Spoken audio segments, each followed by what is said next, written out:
നമസ്കാരം. മലയാളി വാർത്തയിലേക്ക് സ്വാഗതം.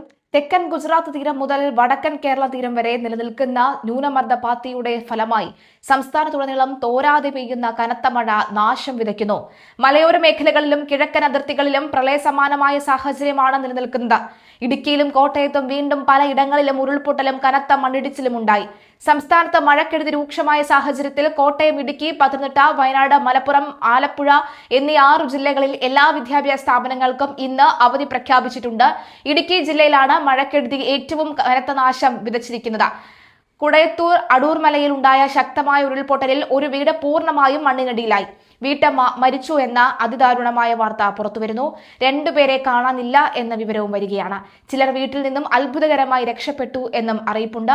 അപകടത്തിൽപ്പെട്ട 2 പേരെ നാട്ടുകാരും രക്ഷാപ്രവർത്തകരും ചേർന്ന് രക്ഷപ്പെടുത്തിയെങ്കിലും കുടയത്തൂർ 7-ാം വാർഡിൽ മഷിക്കലയിൽ സുമതിക്കായി തെരച്ചിൽ തുടരുകയാണ്. ഇടുക്കി ഏലപ്പാറ ചെമ്മണ്ണ് ഭാഗത്തും വാഗമൺ കോലാഹലമേട്ടിലും വീടുകൾക്ക് മുകളിലേക്ക് മണ്ണിടിഞ്ഞു വീണ് ആളുകൾ കുടുങ്ങിക്കിടക്കുന്നതായി റിപ്പോർട്ടുകളുണ്ട്. ഉപ്പുതറയിൽ പോലീസുകാർ വാഹനം നിർത്തി പുറത്തിറങ്ങിയ തൊട്ടടുത്ത നിമിഷം പോലീസ് ജീപ്പിന് മുകളിലേക്ക് മണ്ണിടിഞ്ഞു വീണു. ഇവർ അത്ഭുതകരമായാണ് പരിക്കേൽക്കാതെ രക്ഷപ്പെട്ടത്. കോട്ടയത്തിന്റെ കിഴക്കൻ മലയോര മേഖലകളിലും പ്രകൃതിയുടെ കലിതുള്ളൽ തുടരുകയാണ്. 3 നിലവിലുണ്ടായ ഉരുൾപൊട്ടലിൽ KSRTC പാല ഡിപ്പോയിലെ ഡ്രൈവർ രാജേഷിന്റെ വീട് പൂർണ്ണമായും ഒലിച്ചുപോയി. പൂഞ്ഞാറ പയ്യനത്തോട്ടിലും കൂട്ടിക്കൽ പഞ്ചായത്തിലെ കൊടുങ്ങയിലും ഉണ്ടായ ഉരുൾപൊട്ടലിൽ വീടുകൾ മണ്ണിനടിയിലാവുകയും കൂട്ടിക്കൽ ടൗണിൽ വെള്ളം കയറുകയും ചെയ്തു. മീനച്ചൽ അതുപോലെ തന്നെ കാഞ്ഞിരപ്പള്ളി താലൂക്കുകളിലെ നിരവധി ഇടങ്ങളിലേക്ക് നേരിയ ഉരുൾപൊട്ടലുകൾ റിപ്പോർട്ട് ചെയ്തിട്ടുണ്ട്. സ്ഥിതിഗതികൾ കണക്കിലെടുത്ത് കോട്ടയം ജില്ലയിൽ 6 കേന്ദ്രങ്ങളിൽ ദുരിതാശ്വാസ ക്യാമ്പുകൾ തുറന്നു.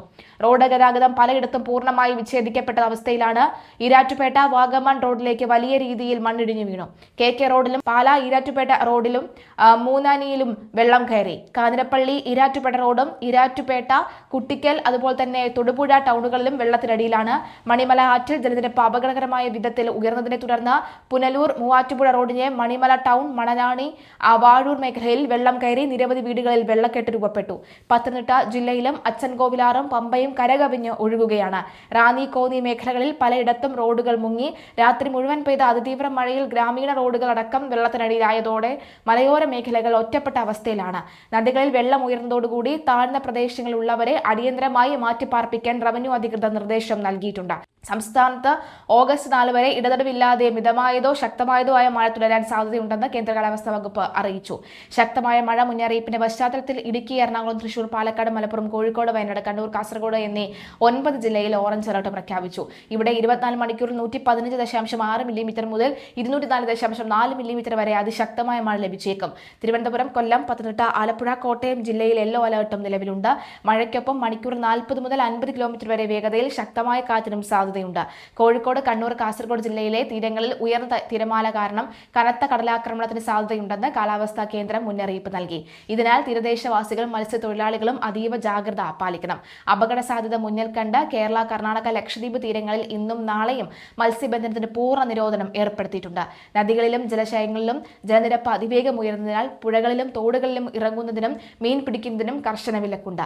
വിനോദസഞ്ചാര കേന്ദ്രങ്ങളിലും മലയോര മേഖലകളിലും സഞ്ചാരികൾക്ക് നിയന്ത്രണം ഏർപ്പെടുത്തിയിട്ടുണ്ട്. ഉരുൾപൊട്ടൽ, മണ്ണിടിച്ചിൽ സാധ്യതയുള്ള പ്രദേശങ്ങളിൽ ജീവിക്കുന്നവർ പ്രാദേശിക ഭരണകൂടത്തിന്റെ നിർദ്ദേശങ്ങൾ കൃത്യമായി പാലിച്ച് സുരക്ഷിത സ്ഥാനങ്ങളിലേക്ക്, ദുരിതാശ്വാസ ക്യാമ്പുകളിലേക്ക് മാറണമെന്ന് സംസ്ഥാന ദുരന്ത നിവാരണ അതോറിറ്റി ആവശ്യപ്പെട്ടു.